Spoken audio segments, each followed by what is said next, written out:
안녕하십니까. 암호화폐 정보를 전달해드리는 닥터 비트맨입니다. 네, 즐거운 일요일의 아침이 밝아왔습니다. 편안한 주말 보내시길 바라면서 제가 준비해온 소식으로 바로 넘어가도록 하겠습니다. 네, 최근 들어서 끊임없이 대규모 이체 소식이 나오고 있죠. 오늘도 빠지지 않고 나왔습니다. 테더의 이체 소식인데요. 한번 보도록 하겠습니다. 대규모 이체가 발생을 했습니다. 117억 원 규모가 토비 계좌에서 익명의 계좌로, 그리고 464억 원의 규모가 비트파이넥스 계좌로 이체가 이루어졌습니다. 네, 이처럼 테더뿐만 아니라 비트코인의 대규모 이체 소식도 나왔는데요. 한번 보도록 하겠습니다. 네, 새벽간에 XAP5에서 이제 비트코인 대규모 이체가 발생을 했습니다. 총 11건으로 5만 5천 개의 대규모 비트코인 이체가 이루어졌습니다. 암호화폐 자산 이동 추적 서비스 웨일 얼렛에 따르게 되면 2일 새벽 6시 10분부터 7시 24분까지 암호화폐 지갑 업체 자포의 다수 지갑에서 11개의 익명의 주소로 각각 5,000 BTC 이렇게 이체가 되었네요. 총 이체 규모는 약 하나로 5,800억 원 규모인데요. 네, 테더와 비트코인의 대규모 이체 소식이었습니다. 테더의 경우 거래소로의 움직임이니만큼 매수의 움직임으로 볼 수가 있는데, 이러한 대규모 이체 영향일까요? 비트코인이 단기 급등을 하는 모습도 보여주고 있습니다. 비트코인이 단기 급등을 하면서 9,300달러 선을 돌파했다, 이런 내용도 나오고 있네요. 네, 비트코인이 단기적으로 상승하면서 암호화폐 시장이 활기를 띠고 있는데, 과연 앞으로의 방향성은 어떤 식으로 진행이 되게 될까요? 네, 2019년 들어서 비트코인과 금의 상관관계에 관한 많은 이야기들이 나왔다는 건 여러분들도 아실 겁니다.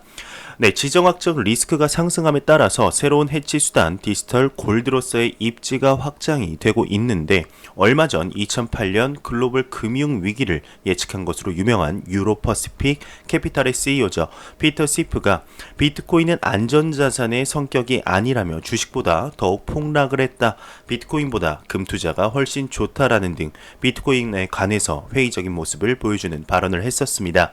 하지만 이 발언에 관해서 반박하는 애널리스트가 나왔는데요. 한번 보도록 하겠습니다. 네, 한 애널리스트가 비트코인은 물리적 한계가 없는 금이다 언급을 했습니다. 암호화폐 전문 애널리스트죠. 네, 리듬이 트위터를 통해서 비트코인은 무게, 보관, 공간 등의 물리적 한계가 없는 금이라고 볼 수 있으며 위조되거나 강탈될 일도 없다. 또한 전 세계 어디든 이체가 가능하다며 피터 시프의 주장에 반박을 했습니다. 네, 그러면서 그는 피터 시프의 입장에서는 비트코인을 처음 봤을 때 마치 공상 과학 소설 같았을 것이라고 부연 설명을 했는데요. 네, 피터 시프는 앞서 언급한 듯 2008년 글로벌 금융위기를 예측한 것으로 유명한 유로퍼시픽 캐피탈의 CEO의 대표적인 비트코인 회의론자입니다. 네, 암호화폐 애널리스트 리듬의 언급을 보았습니다. 이처럼 비트코인에 관해서 긍정적으로 바라보는 분들도 있는 반면 부정적으로 보는 분들도 아직까지 많은 것은 어쩔 수 없는 것 같습니다. 인식의 차이겠죠. 비트코인을 안 좋게 보는 분들을 회유시키는 방법 중 가장 좋은 것은 결과를 보여주는 것이라고 생각을 합니다. 암호화폐 시장 자리 잡고 성숙해지는 방법이 가장 베스트이지 않을까 생각이 드는데요. 네, 이런 내용과 동시에 암호화폐 시장이 정말로 한 단계 성숙해지는 내용이 나왔습니다. 영국의 국세청에서 나왔는데 바로 암호화폐 세법을 발표한 것입니다. 과연 어떤 내용들이 나왔을지 한번 같이 보도록 하겠습니다.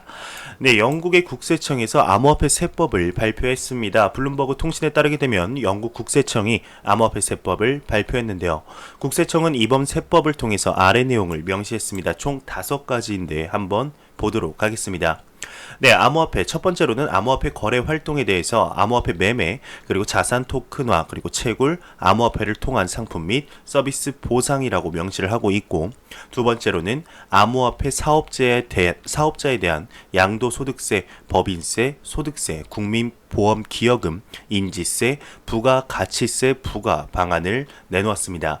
세 번째로는 암호화폐 거래 기준에 대해서 거래 규모나 활동 빈도, 그리고 기관 규모 및 영리 목적의 여부 그리고 네 번째로는 암호화폐 채굴 과세 대상 기준으로 활동 규모, 활동 빈도, 기관의 규모, 위험 수준 및 영립 목적 여부를 보고 있고, 마지막 다섯 번째로는 파운드와 기반 거래, 암호화폐와 거래 등 모든 거래 기록을 감사 목적으로 보존할 것을 발표를 했네요. 네, 미국에 이어서 영국도 암호화폐에 대한 세금을 징수하겠다 발표한 것이죠. 사실 이번에 세법이 발표된 것이지 전부터 이러한 영국의 움직임은 꾸준했습니다. 네, 올해 초 세금 정산 가이드라인을 발표하면서 8월 달에는 현재 암호화폐 거래소들을 상대로 고객 이름과 거래 이력을 제공할 것을 요구했다는 내용이 발표되었었는데, 이러한 세금 문제에 관해서 일부 투자자 분들께서는 암호화폐 시장 그리고 탈중앙화를 외치는 시장이 세금을 내는 것이 무슨 탈중앙화냐, 말이 되냐 하는 분들도 꽤 계신 것으로 알고 있습니다. 하지만 현실적인 여건에서 암호화폐 시장이 성장하기 위해서는 정부의 규제 프레임워크 안에서 건강하게 성장해 나가야 장애물에 걸리지 않고 나아갈 수 있지 않나, 이러한 생각이 드네요. 그 첫 출발이 세금을 냄으로써 암호화폐 산업이 인정을 받는 것이죠. 네, 과연 암호화폐 시장 2020년에는 어떠한 방식으로 진행이 되게 될까요? 네, 이러한 소식들이 나오고 있는 가운데 한 금융평론가는 비트코인이 10만 달러 이상으로 가치가 상승할 것이다 언급을 했습니다.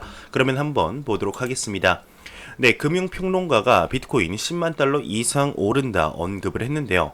네, 암호화폐 전문 미디어 비트코이니스트에 따르게 되면 월스트리트 금융평론가죠 맥스 카이저가 미디어와의 인터뷰를 통해서 비트코인 가격이 10만 달러 이상으로 오르고, 더 나아가 만약 미국 달러의 위치가 무너지게 되면 비트코인 가격은 더 크게 치솟을 것으로 전망된다 전했습니다.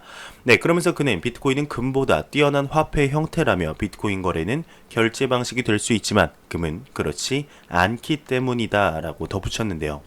네, 과연 비트코인이 10만 달러 이상으로 상승할 수 있을까요? 그러면 코인 마켓캡에서 가격 보고 다음 내용으로 넘어가도록 하겠습니다.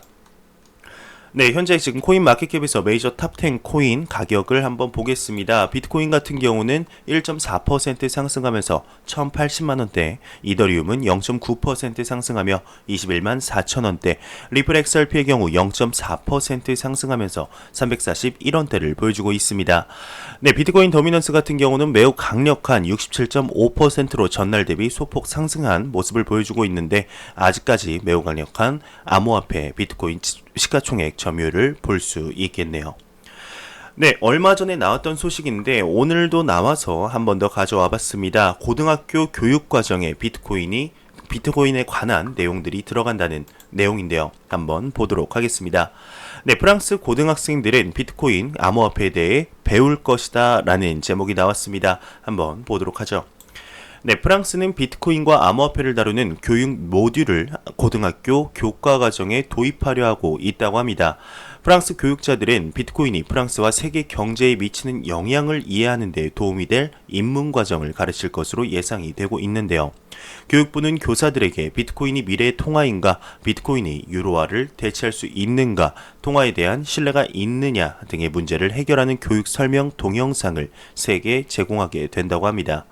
네, 교육부의 개요에 따르게 되면 학생들은 비트코인을 법정화폐와 비교하도록 요구받게 되며, 이는 결국 비트코인과 암호화폐 그리고 전통적인 금융세계에서 그들의 역할에 대한 기본적인 지식으로 이어질 것이라고 하는데요. 이는 암호화폐 전문가 과정이 아닌 입문 과정이라고 합니다. 하지만 어린 학생들에게 비트코인과 암호화폐의 일부 정보를 가르치는 것은 암호화폐가 점점 더 널리 채택됨에 따라서 점점 더 관련성이 높아지는 지식을 제공할 것이라고 하네요. 네, 프랑스의 암호화폐 스타트업인 케플러크는 프랑스가 5,200개가 넘는 담배 가게에서 비트코인 결제를 받기 위해 10월 초에 서비스를 재개함에 따라서 프랑스는 암호화폐 도입이 급증을 하고 있습니다. 9월 말에는 스포츠웨어 업계 거인인 데카슬론, 그리고 화장품 매장 세포라를 포함한 30개의 프랑스 소매점 중에 2만 5천 개 이상이 2020년 초까지 비트코인 결제를 시작할 것이다 발표를 했다며 기사가 마무리되고 있는데요.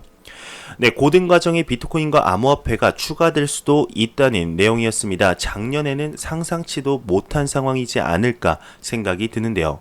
네, 프랑스의 경우에는 페이스북의 리브라는 좋지 않게 생각을 하지만 암호화폐와 블록체인에 관해서는 나쁘지 않게 생각하는 모습을 확인할 수가 있죠.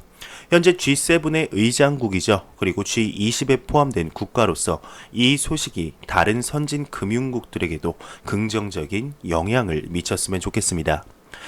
네, 매일같이 나오는 소식이 있죠. 맞습니다. 리플에 관한 소식인데요. 리플의 에스크로 락이 해제되었다는 소식이 나왔습니다. 한번 보도록 하겠습니다. 네, 리플 11월 판매를 준비함에 따라서 에스크로에서 10억 개의 XRP가 풀렸다고 합니다. 네, 10억 개의 XRP가 에스크로에서 막 풀렸는데요. 리플은 2017년 12월 550억 개의 XRP를 락하고 매월 10억 XRP를 방출을 하죠. 네, 투자자들에게 보유 지분을 한 번에 다 팔지 않을 것임을 확신시키기 위한 조치였습니다. 매월 리플은 에스크로에서 10억 XRP를 방출하고 그중 일부를 암호화폐 거래소와 기관 참여자에게 판매를 하고 있죠. 네, 리플은 최근 발표한 XRP 시장 보고서에서 올해 3분기처럼 이번 분기에 XRP를 평소보다 적게 판매할 계획이라고 말한 바 있는데요. 리플은 지난 여름 회사의 XRP 판매를 비난하는 많은 투자자들로부터 역풍을 맞았지만 리플은 강력하게 그리고 단호하게 XRP 판매는 가격에 영향을 미치지 않는다 강력하게 주장을 했었죠. 네, 올해 들어서 리플사가 다른 A에 비해 고생을 참 많이 하는 모습이 안타까웠는데요. 이런저런 소송에 계속 휘말리며 XRP를 판매하지 말아라 라는 청원글까지 올리며 안타까운 행보들을 보여주었습니다.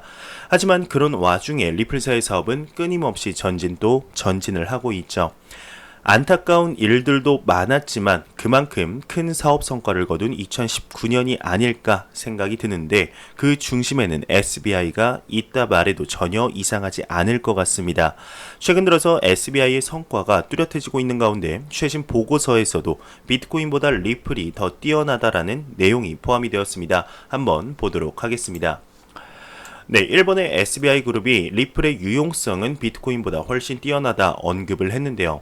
일본 금융대기업 SBI 그룹은 최신 보고서를 통해서 유틸리티 즉 유용성 면에서 비트코인보다 리플 XRP가 더 낫다 주장을 했습니다.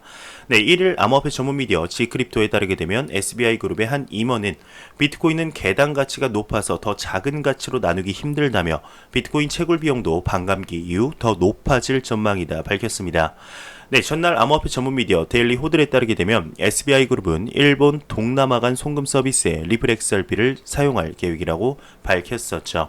네, 이와 관련 SBI는 자체 송금 플랫폼 SBI 리밋에서 XRP 기반 국제 송금 솔루션인 ODL, 9X 래피드죠. 이것을 활용할 예정이다 설명을 했었습니다. 네, SBI 그룹의 임원이 리플 XRP의 효율성이 훨씬 뛰어나다 이런 내용이었습니다. 요즘 들어서 SBI 성과가 눈에 띄게 나오고 있는데요. 9X 래피드였던 ODL 기술을 통해서 일본과 동남아 송금 간의 XRP를 사용할 예정이고 일본 최대 모바일 간편 업체와 파트너십을 맺으며 리플 기반 간편 결제 앱이죠. 머니탭에 4개의 은행으로부터 추가 자금을 받는 등 끊임없이 사업 확장을 하는 모습을 볼 수가 있습니다. 네, 이와 더불어서 SBI와 연관된 건 아니지만은 인도의 연방은행 또한 연내 리플 플랫폼 사용을 확정 지으며 800만 명에게 리플의 기술을 적용시킬 계획도 그려놓고 있죠. 네, 이렇게 많은 호재들이 쌓이고 있는 리플 XRP 하지만 오르지 않는 가격을 보면서 많은 분들이 안타까움을 느끼고 계실 텐데요. 네, 이러한 좋은 소식들이 헛된 것이 아니라는 것을 그리고 아무 의미 없는 게 아니라는 것을 보여주는 장 상황이 하루빨리 찾아왔으면 좋겠습니다. 네, 짐바브웨의 이제 암호화폐 거래소 CEO가 비트코인 콜드 월렛 암호를 잃어버렸다 주장을 했습니다. 이건 과연 무슨 내용일까요? 짐바브웨 암호화폐 거래소 골릭스의 설립자 겸 CEO인 타완다 켐보는 이제 거래소의 비트코인 콜드 지갑 중 하나의 비밀번호를 잃어버렸다 주장을 했습니다.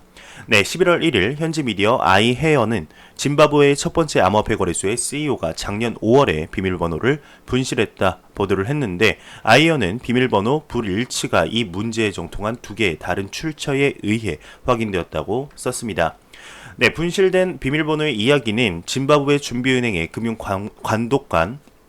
금융감독관들이 규제 문제를 위반했다는 이유로 거래소에 영업정지 명령을 내렸다는 보도에 이은 것인데요. 네, 이후 골릭스는 거래소 고객과의 모든 커뮤니케이션을 중단한 반면에 거래소 고객 상당수는 거래소에서 투자금을 회수하는 데 계속 성공하지 못하고 있는 것으로 알려졌습니다. 네, 캔보는 고객들의 출금을 처리하지 못했다는 주장에 대응하여 반응을 보였는데요. 네, 캔보는 이제 골릭스에 대한 출금을 시도한 사람 중에 99%가 장애 없이 무사히 출금 성공한 것을 봤다. 회사가 파산 때문에 출금 처리할 수 없었다는 주장을 전면 부인한 거죠. 캔보는 고객이 자금을 회수할 수 없다는 주장은 1% 소수에 의해서 나온 것이라고 덧붙였습니다.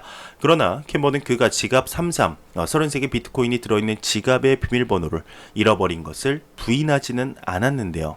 네, 일각에서는 이 문제와 더불어 최근 비트맥스의 이메일 정보 유출이나 캐나다 쿼드리가 거래소 CEO 사망으로 콜드 월렛 회수 불가, 그리고 대리빗 거래소의 일시 중단으로 인한 투자자 마진 거래 손실 등의 문제들이 비트코인 ETF에 대한 준비가 되어 있지 않음을 보여주는 단적인 예라고 전하면서 기사가 마무리되고 있습니다. 네, 암호화폐 시장에 그렇게 좋지 못한 영향을 미칠 것 같은 내용이네요. 네, 비트메인이 4일 80% 이상 직원을 대상으로 연봉 협상을 진행한다고 합니다. 네, 암호화폐 전문 미디어 블록비트가 암호화폐 채굴기 업체이죠. 비트메인의 사원의 제보를 인용해서 비트메인이 사내 메일을 통해 오는 4일 80% 이상 인원에 대해 연봉 협상을 공지했다. 해당 공지에 따르게 되면 비트메인은 연봉 협상 이후 협상 내용은 모두 2019년 11월 1일을 기준으로 적용된다 언급을 했습니다. 네, 후오비 글로벌이 11월 중순 미국 사용자 계정을 동결한다고 합니다. 네, 싱가포르 기반 암호화폐 거래소 후오비는 11월 13일 모든 미국 계좌가 동결한다 발표를 했는데요. 후오비는 플랫폼에 남아있는 모든 미국인들에게 유예기간을 제공하고 있습니다. 11월 13일까지 사용자는 후오비 포인트 카드를 환불받을 수 있고 계좌에서 남은 암호화폐 자금을 인출할 수 있다고 하는데, 거래소들은 오랫동안 미국 내에서 운영하는 데 문제가 있었다며 유럽과 아시아의 많은 나라들은 암호화폐 분야에서 사업을 운영하는 방법을 설명하는 구체적인 법을 제공해왔습니다. 네, 그러나 여러분들도 아시다시피 미국은 그 전선에서 크게 뒤처져 있죠. 세금 납부나 사업 운영, 관련 법률의 통과에 대한 약간의 보증 등 실질적인 틀이 없었습니다. 후오비는 오랫동안 아시아에서 가장 큰 암호화폐 거래소 중 하나였는데, 한때 그들은 그 지역의 어떤 거래소보다도 높은 거래량을 가지고 있었고, 그러나 중국과 다른 동아시아의 큰 나라들이 암호화폐 규정을 단속하고 규제하기 시작했을 때 후오비는 한국과 이후 일본에 사무실을 열면서 세계적인 확장을 모색하기 시작했다며 기사가 마무리되고 있습니다. 네, 올해 들어서 암호화폐 선물 시장이 계속해서 확장을 하고 있는데요. 암호화폐 선물 시장이 현물 규모의 절반을 따라잡았다고 합니다. 제도권 진입도 가속화가 되고 있는데요. 네, 비트코인 선물의 등장과 성장이 암호화폐 시장의 성숙으로 이어지고 있다고 합니다. 네, 미국 투자은행 모건 스탠리 출신으로 AQR 캐피털 매니지먼트의 금융시장 연구소를 이끄는 아론 브라운 소장은 비트코인 선물 시장이 과도하게 부풀었던 암호화폐 시장을 안정화하면서 신뢰도를 높이고 있다고 합니다. 네, 선물은 가격 변동 위험을 회피하기 위해서 장래의 일정 시점에 미리 정한 가격으로 매매할 것을 약정하는 거래이죠. 네, 선물에 대한 인식은 상반되는데요. 한편에서는 장벽이 높은 혁신의 소액 자본으로 접근하게 해주는 수단으로 활용하면서 빠른 경제 성장을 위한 재정적 동력으로 평가하지만, 다른 한편에서는 투기와 조작을 일으켜 건전한 경제 활동을 방해한다 지적도 있습니다.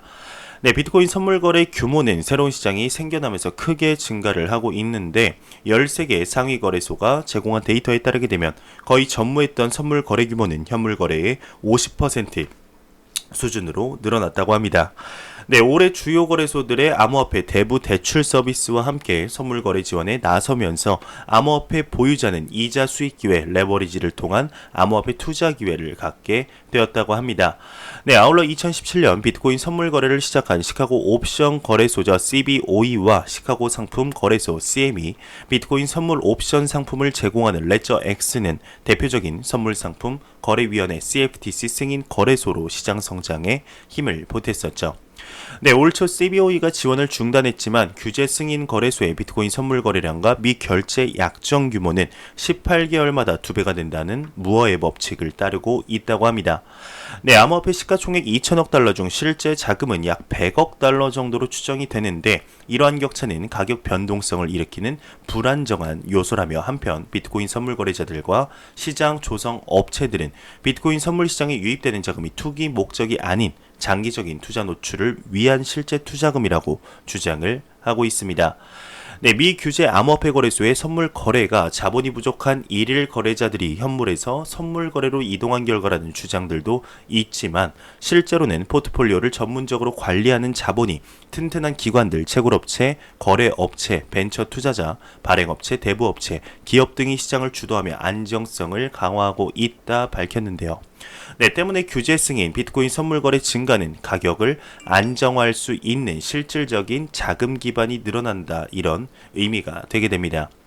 네, 지난 9월에 문을 연 실물 인도 비트코인 선물 거래소죠. 벡트는 저조한 출발로 암호화폐 시세 하락을 촉발했다는 지적도 받았지만 자체적으로는 시장 가격 발견 기능을 정상화했다 이렇게 평가도 하면서 기사가 마무리되고 있습니다. 네, 과연 선물 시장의 확대가 암호화폐 시장에 어떠한 긍정적 영향을 미치게 될지 조금 더 지켜봐야 할 부분이 아닌가 생각이 드네요.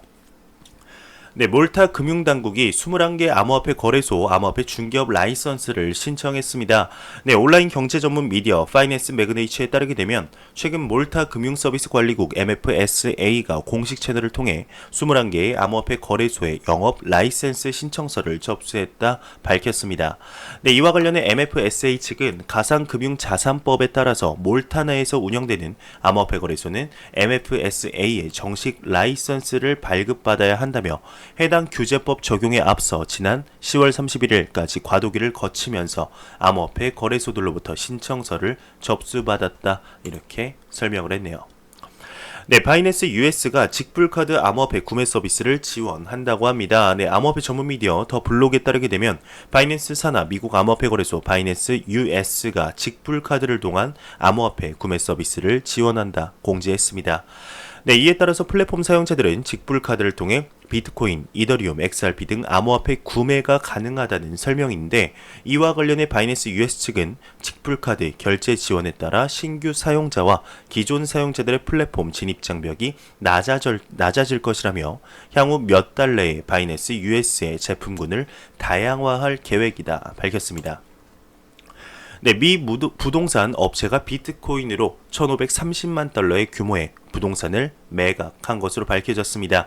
미국 부동산 미디어 더 리얼딜에 따르게 되면 뉴욕 소재 부동산 업체 매그넘이 최근 1,530만 달러 하나로 치면 178억 5,510만 원 규모의 빌딩을 비트코인을 받고 매각했다고 합니다. 네, 이러한 부동산 쪽에서 지금 비트코인으로 거래가 점점 더 확장이 되고 있는 것 같습니다. 네, 안 보고 가면 섭섭하겠죠. 마지막 소식입니다. 크립토 공포 탐욕 지수가 50일로 전날보다 2포인트 오른 51포인트를 기록을 했습니다. 지금 중립 단계인데요. 이제 전날보다 소폭 개선됐다. 투자 심리가 개선됐다. 이렇게 보시면 될 것 같은데 이 지수는 0에 가까울수록 공포 100이면 낙관이라고 보시면 됩니다. 50일 정도면 어느 정도 공부하고 암호화폐 시장에 내 돈, 내 투자금 넣기 나쁘지 않다 정도로 보시면 될 것 같습니다. 네, 11월 달 들으면서 그 전부터 이제 조금씩 다시금 회복하는 모습을 보여주고 있는데 그래도 이번 주 안에 이제 돌아오는 주 일주일 안에는 다시 한번 70 정도 보는 그날이 왔으면 좋겠습니다. 네, 그러면 제가 준비해온 소식은 여기까지입니다. 마지막으로 코인마켓캡에서 가격 보고 마무리하도록 하겠습니다. 리플 XRP 기준 341원 0.4% 상승했는데요. F5번 한번 눌러보도록 하겠습니다. 네, 343.44원으로 조금 더 상승한 모습입니다. 네, 이러한 소폭 암호화폐의 가격 상승이 정말 대상승장으로 가는 발판이 되기를 진심으로 바라봅니다. 제가 준비해온 소식은 여기까지입니다. 영상이 도움이 되셨다면 구독과 좋아요 그리고 광고 한 편만 처음부터 끝까지 시청해 주시기 바랍니다.